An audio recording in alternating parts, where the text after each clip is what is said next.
Shalom Bapak Ibu semua, mari sebelum kita mulai ibadah pada hari ini, kita berdoa terlebih dahulu. Terima kasih Tuhan Yesus, kami bersyukur Tuhan, kami kembali dipersatukan dalam ibadah KPA meskipun secara online. Tuhan, biarlah Engkau memberkati kami, hati kami, pikiran kami, telinga kami, untuk kami mendengarkan firman Tuhan, sehingga kami lebih dikuatkan dan lebih kuat dalam menghadapi setiap masalah dalam kehidupan kami.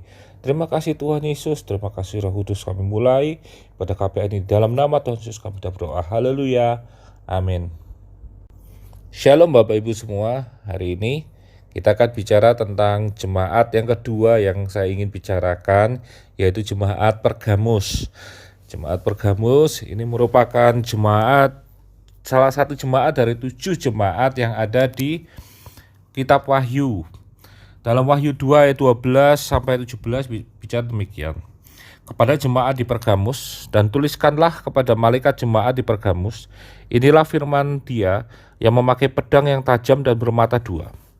Aku tahu di mana engkau diam, yaitu di sana, di tempat tahta iblis, dan engkau berpegang kepada namaku, dan engkau tidak menyangkal imanmu kepadaku, juga tidak pada zaman Antipas saksiku yang setia kepadaku, yang dibunuh di hadapan kamu di mana iblis diam. Tetapi aku mempunyai beberapa keberatan terhadap engkau. Di antaramu ada beberapa orang yang menganut ajaran Bileam, yang memberi nasihat kepada Balak untuk menyesatkan orang Israel, supaya mereka makan persembahan berhala dan berbuat zina. Demikian juga padamu orang-orang yang berpegang kepada ajaran pengikut Nikolaus. Sebab itu bertobatlah, jika tidak demikian aku akan segera datang kepadamu dan akan memerangi mereka dengan pedang yang di mulutku ini. Siapa bertelinga hendaklah ia mendengarkan apa yang dikatakan Roh kepada jemaat-jemaat. Barang siapa menang, kepadanya akan kuberikan dari mana yang tersembunyi, dan aku akan mengaruniakan kepadamu batu putih yang di atasnya tertulis nama baru yang tidak diketahui oleh siapapun selain oleh yang menerimanya. Bapak Ibu semua, jemaat di Pergamus itu bicara tentang hidup di dalam iman meskipun di tengah kesesatan. Di jemaat di Pergamus ini, ketika kita membaca ayat 13, di sana ditulis apa? Di tempat tahta iblis. Engkau diam di tempat tahta iblis. Ini merupakan satu penyebutan dalam firman Tuhan untuk memperingatkan bahwa di sanalah tempat pusat di mana paganisme itu muncul. Paganisme itu adalah satu ajaran sesat yang menggabungkan beberapa ajaran Yunani kuno di sana, juga tempat penyembahan berhala. Pusat penyembahan berhala ada di Pergamus pada saat itu. Namun kita lihat dalam Wahyu mencatat bahwa di tengah-tengah kesesatan tersebut masih ada jemaat yang tetap setia bertekun dalam imannya. Dikatakan begini, mereka berpegang kepada namaku dan tidak menyangkal iman kepadaku. Bahkan sampai di antara mereka ada yang namanya Antipas menjadi satu martir yang mati di dalam iman demi membela nama Tuhan, demi memegang iman kepada Tuhan Yesus. Satu hal yang Tuhan sangat menghargai di sana, di mana kehidupan orang jemaat di Pergamus ini tetap ada di dalam Tuhan, meskipun mereka hidup di tengah-tengah kesesatan dunia. Namun di ayat selanjutnya, Wahyu mencatat bahwa di tengah-tengah jemaat yang tetap tekun dalam iman ini, ada yang mengikuti dua ajaran. Yang pertama ajaran Bileam, yang menyesatkan. Ajaran Bileam ini adalah ajaran yang mengizinkan orang-orang Kristen itu untuk ikut dalam makan dalam persembahan berhala, ikut dalam satu penyembahan berhala, ikut dalam satu tindakan-tindakan yang sesuai dengan ajaran paganisme, meskipun mereka tidak meninggalkan iman kepada Yesus. Dan ajaran yang kedua adalah ajaran Nikolaus, di mana mereka menggabungkan bahwa ajaran Kristus itu tidak berbeda dengan ajaran paganisme, sehingga mereka bisa melakukan dua hal itu. Di samping satu pihak mereka menjalankan iman kepada Yesus, di satu pihak mereka tetap menjalankan budaya mereka sebagai budaya paganisme, penyembahan berhala tersebut. Di sana pun di paganisme ada namanya perbuatan zina yang dianggap sebagai satu hal, yaitu ritual dalam kehidupan ibadah mereka. Dan ini yang dianggap sebagai hal yang biasa. Kita melihat negara-negara Eropa menganggap hidup bersama itu suatu hal yang biasa. Mereka kadang menganggap bahwa pernikahan itu satu hal yang memberatkan, yang membatasi kehidupan mereka. Ini bentuk-bentuk modernisasi dari paganisme, di mana mereka sudah menganggap biasa seorang pria dan wanita hidup bersama. Bahkan saat ini pun mereka sudah menganggap biasa homoseks, lesbian, LGBT. Bahkan mereka ikut mendukung sebagai satu bentuk kebebasan berekspresi, kebebasan hak asasi mereka. Padahal itu sebuah kesalahan. Saya tidak akan memasukkan ke LGBT, tapi hari ini saya akan bicara tentang bagaimana kita tetap hidup dalam iman, namun hidup dalam iman pun percaya itu harus ditunjukkan melalui apa kehidupan kita. Jemaat Pergamus dituntut oleh Allah supaya hidup dalam apa? Dalam iman mereka. Dan yang kedua apa? Tingkah mereka, perbuatan mereka harus hidup dalam kebenaran firman Allah. Ketika kita bicara kita beriman pada Tuhan, kita bicara tentang kehidupan kita ini, hidup ini di dalam Yesus. Iman itu bukan bicara di mulut saja, tapi itu iman bicara di dalam hati kita, pikiran kita. Ketika kita bilang, saya percaya Yesus, berarti hari itu pula kita mempercayakan hidup kita kepada Tuhan. Kita menyerahkan hidup kita ke dalam Tuhan. Itu bentuk percaya.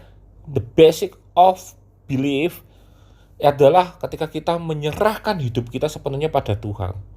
Artinya apa? Kita meninggalkan kehidupan. Jemaat Pergamus menjadi jemaat yang menjadi gambaran bagi kehidupan kita di tengah-tengah kehidupan budaya kita di sini. Saya sering mendengar dengan kata, oh ya, sebagai orang Jawa, tentu kejawen adalah bentuk dari budaya kita. Budaya Jawa beda dengan kejawen. Beda. Budaya Jawa ketika kita melihat tari, itu budaya. Ketika kita melihat apa lagi? Syukuran. Ya, saya masih bisa bicara syukuran itu sebagai hal yang masih bisa dimengerti. Sepanjang kita menjalankan itu dalam koridor gereja, syukuran. Tapi ketika kita udah bilang, oh sebagai kejawen, tentu saya harus percaya tentang hal-hal yang kuasa kegelapan. Itu sesuatu yang salah. Orang Jawa belum tentu kejawen, dan memang kejawen bukan budaya Jawa. Itu tentang kepercayaan zaman dahulu. Kejawen pun mengadopsi kepercayaan Hindu-Buddha zaman dahulu. Demikian pula kehidupan kita saat ini. Sebagai orang yang tinggal di Jawa, tentu kita tidak bisa lepas dari budaya-budaya Jawa yang kita mau tidak mau harus hadapi. Namun ada satu hal yang harus kita tahu, bahwa satu pertanyaan ketika kita menghadapi satu tawaran budaya, apakah budaya tersebut menghilangkan iman kita dan kebenaran firman Tuhan? Itu yang paling penting. Itu yang paling penting. Karena itu saya dari awal tidak pernah melarang, oh kalau saya mau syukuran mitoni bayi boleh, enggak? Boleh, kenapa tidak? Syukuran aja. Itu bentuk kita bersyukur sama Tuhan bahwa sampai saat itu kandungan pasangan kita tetap sehat. Itu kita bentuk rasa syukur kita. Bagaimana dengan 7 hari, 100 hari, tidak masalah. Silakan. Yang penting apa? Dalam bentuk apa? Kita bersyukur pada Tuhan.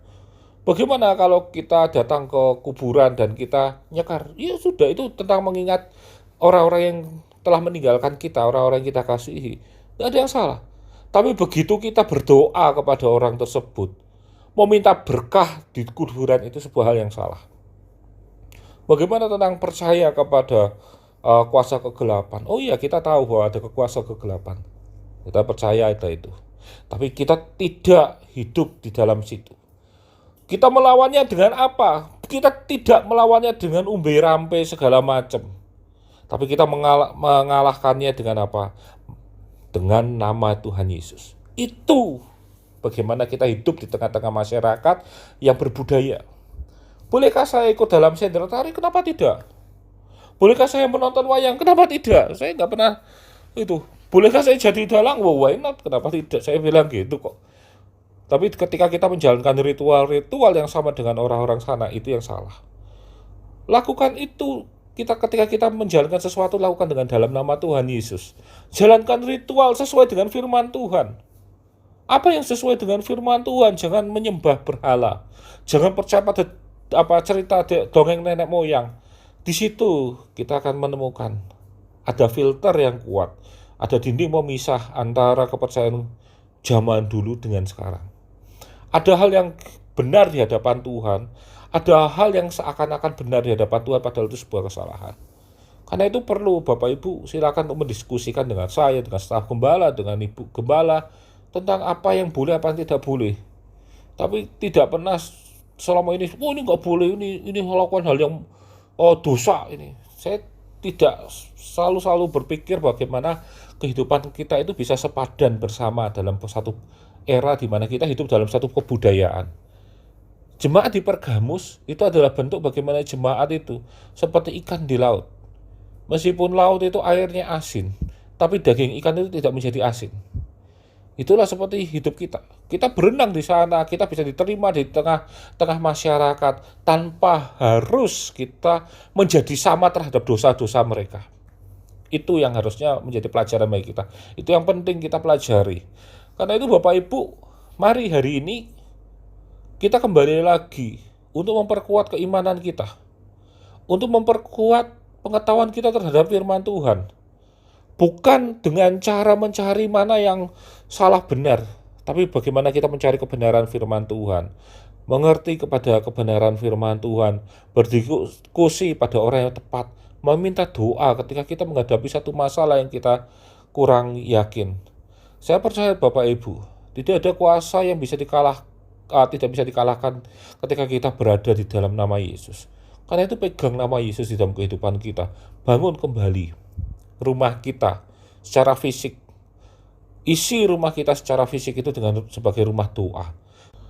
Sehingga rumah kita itu tidak lagi dikuasai keamarah, capek, kekesalan hati, angkara murka, iri hati, atau segala bagaimana macam yang kita bawa dari luar, pengaruh-pengaruh yang kita dari luar, kita bersihkan melalui apa? Melalui ibadah yang kita adakan di dalam rumah kita pada hari itu. Karena itu Bapak Ibu terimalah PKB dengan sukacita. Jalankan PKB sebagai bentuk kita saling memberkati. Sehingga ketika kita terakhir menyelesaikan PKB, selalu akhiri doa dengan meninggalkan damai sejahtera Allah, tinggal tetap dalam rumah tangga itu, memberkati rumah tangga yang ditempati saat itu. Saya yakin Bapak Ibu, PKB adalah tempat kita untuk saling mengikatkan diri. Karena kita percaya 2-3 orang berkumpul dalam nama Tuhan Yesus hadir pada situ. Dan ketika Yesus hadir, dia akan memberkati orang-orangnya dan juga memberkati tempat tinggal tersebut. Dan rumah itu akan menjadi pusat dari keberkatan dari pemiliknya. Lalu dari keberkatan dari pemiliknya akan memberkati sekitarnya. Dari memberkati sekitarnya, dia akan memberkati areanya. Dari areanya dia akan memberkati daerahnya. Dari daerah dia akan memberkati negara ini. Dimulai dari apa? Dari satu rumah.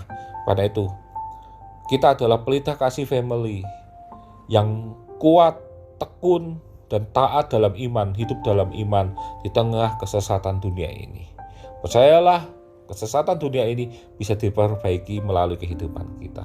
Amin. Tuhan memberkati. Kita sudah mendengarkan firman Tuhan, mari kita berdoa.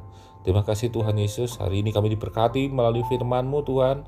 Dan biar Engkau menjadikan kami jemaat Pergamus yang tetap setia di dalam Tuhan.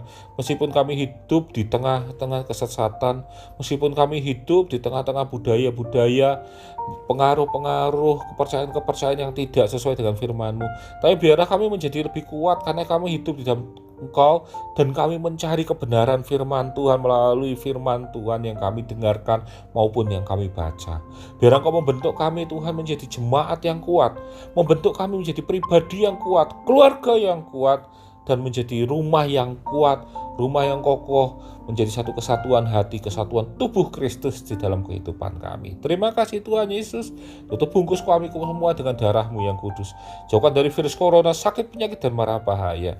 Hari ini juga kami masih berdoa untuk masuk di dan Pak Ngusi yang sedang sakit, Tuhan jamah sembuhkan di dalam nama Yesus. Hati Yose yang sedang opnam karena DB, Tuhan juga sembuhkan di dalam nama Yesus. Ada kesembuhan yang kesembuhan dan kekuatan baru pemulihan dan mujizat Tuhan telah terjadi. Terima kasih Yesus. Terima kasih Roh Kudus. Biarlah damai sejahtera Allah tinggal tetap dalam kehidupan kami mulai hari ini sampai dengan selama-lamanya. Di dalam nama Tuhan Yesus kami sudah berdoa. Haleluya. Amin.